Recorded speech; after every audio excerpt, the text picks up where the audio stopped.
Unless you have something important you want to start off with. No, I mean, it's it is what it is. I don't think anybody was satisfied with the way the season went. Certainly, we were disappointed, but I'm glad that it's over, and you move on. You start fresh this year. It's just like I told our team last year. Every team's new, and so we'll start to establish the identity of the 2011 Georgia Tech team when they get back to school on Monday.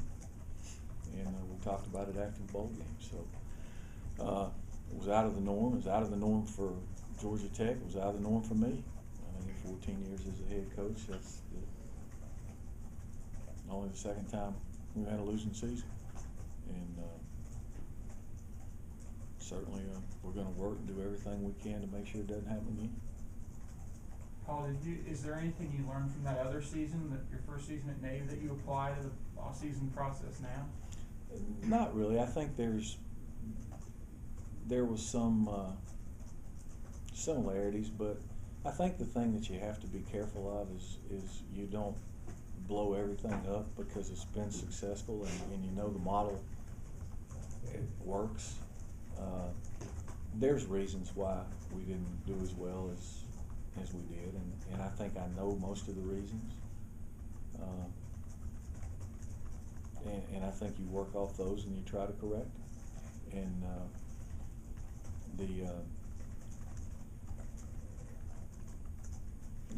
that's all you can do, really. I mean, there's similarities, but it's different. You know, the first year that we were at Navy, the team had won 3 games in 3 years, and it was really changing attitudes and changing that. But attitude is a big deal. I can't, I said during the year, and people laughed, that chemistry and attitude is as important as a lot of things. And, the stuff that you have to constantly address, I think. What were some of the things that were some of the reasons? Can you share some of those at the team? Well, I can share some of the football basic reasons. Mm-hmm. Some of the stuff, no, you can't share. One of the things you look at is we turned the ball over way too much. We didn't get very many turnovers. As I went back and broke things down, I think we had 8 interceptions and 368 attempts against us. Not very good, considering especially 4 of them came in one game. On the flip side, we didn't have any pressure. On the quarterback, that's one thing. Offensively, we turned the ball over way too many times, especially in the red zone. We weren't very efficient throwing the ball, and that's something we've talked about, and we haven't gotten any better at, and we've got to get better at it. And people thought, well, you got to throw more. We're not going to throw more until you're better at it. Doesn't make any sense. I mean, if you're going 5 for 15, it's crazy to throw it 35 times. Right. So that's something we've got to look at as a staff, and ultimately, I'm accountable for it. We're all accountable. Coaches are accountable. We've got to get better at it. Have you or are you going to establish a guy whose sole focus is special teams? I don't know. I've looked at the special teams, and for the most part, we had one return against Virginia Tech, which was a killer, but the kickoff coverage was fairly sound, and it was really good early in the year. I think we have to take a real long, hard look at what we're doing scheme-wise and personnel-wise and all that in special teams. I haven't decided exactly how I'm going to break it down. There's going to be some changes there somewhat. I mean, some changes of who's responsible for what and who's doing what, and a lot of that'll work itself out here, over the next 4 or 5 weeks probably. And as we sit down and talk about it and look at it, and there's certain areas that we've got to get more involved in, and we'll get more involved in too. You were just saying that attitude and chemistry, that you would make a deal about that during the season. Maybe people might laugh about it, but how much of a deal is it to a football team, and how did that balance? Well, I think it's a big deal. I think that it's football is still a team game, and you have to have talented players. And I think we had some kids who were talented.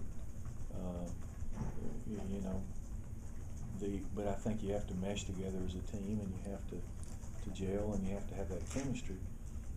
And that's why I said during the year that I was frustrated from my standpoint, because I'm accountable for creating that, and I didn't do a very good job creating it for whatever reason. So it's, but it's a big part of it. What can a coach and a staff do though to create it, to empower leadership among the players and things like that? There's only so much a coach can do, isn't there? Isn't it a combination of what you can do and whether or not you have the right guys to have that in their personalities on the team to lead and foster chemistry, cohesion, etc.? Yeah, you can say that. You know, I can't say that, because when I say that, it looks like I'm. Right.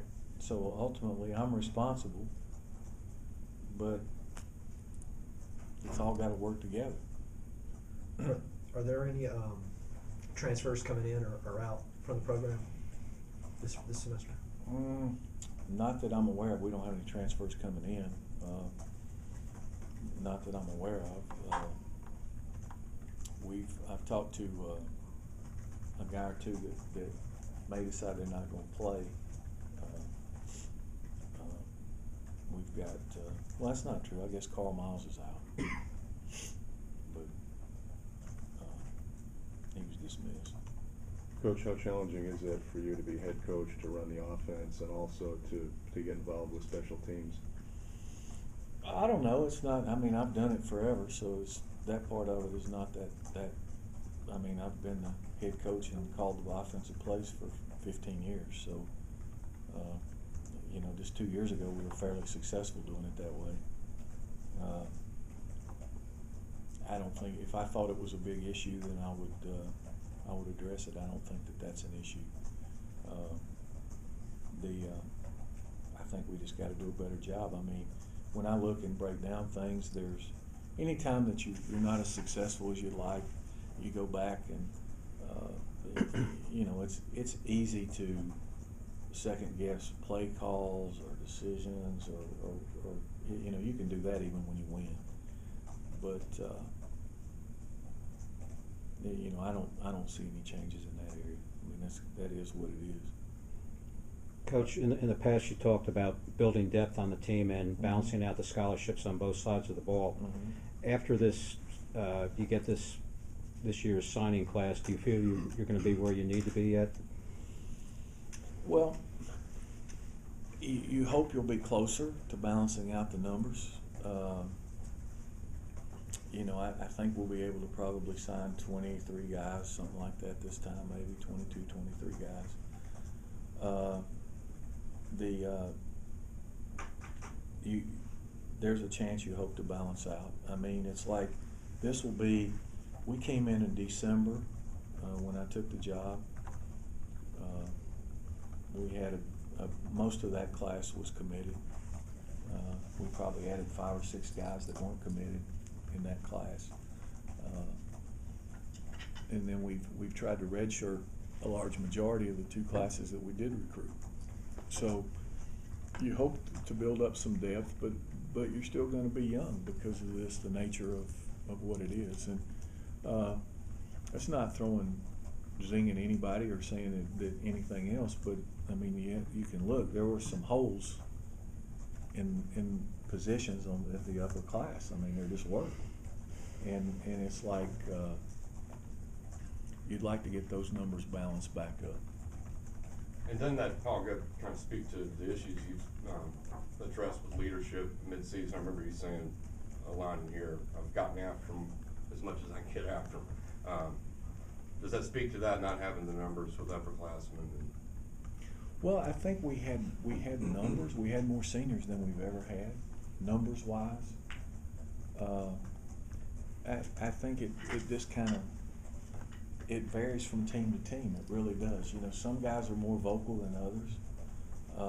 You can also have good leaders on the team, and if you don't want to be led, it doesn't matter. You know, so it's like it's a combination of things. And, you know, the bottom line, when it's said and done, I've got to do a better job. And we've got to do a better job as coaches to make that thing happen the way we want it to happen. Without going into specifics, I know that you guys are recruiting a lot of guys who played quarterback in high school, and I know some of the teams have had a lot of success, like Oregon. That has been sort of a basis for them to find guys like that. Do you think having those guys helps that leadership aspect because they're used to leading their teams, or does it change the culture a little? I've always had a lot of success recruiting quarterbacks. I think the nature of what we do on offense gives you a leg up in recruiting those dual threat guys that other schools want to recruit as receivers or defensive backs or whatever, and you move them around. I think that you know, when you go in and you recruit and you do those things, you have to evaluate the talent level, certainly, because if they're not skilled and they don't have the talent, they're not athletic enough to play on this level, you're going to get in trouble. But there also is a component for character and what do they bring to the team. Everybody doesn't have to run 4-3 to contribute to the team. You know, guys who are solid citizens who are going to do what they're supposed to and go to class and be leaders and be role models and they're sometimes as valuable as the guys who run 4-3. And I think you have to find that happy mix. Now, if you can find all 4-3 guys who do that, then that's great. But there has to be a mix in there somewhere. Was it the Kansas game this year when you realized that there was just something not quite kosher with the team? No. Was there a point when you realized that or thought that? Yeah. When was that? Probably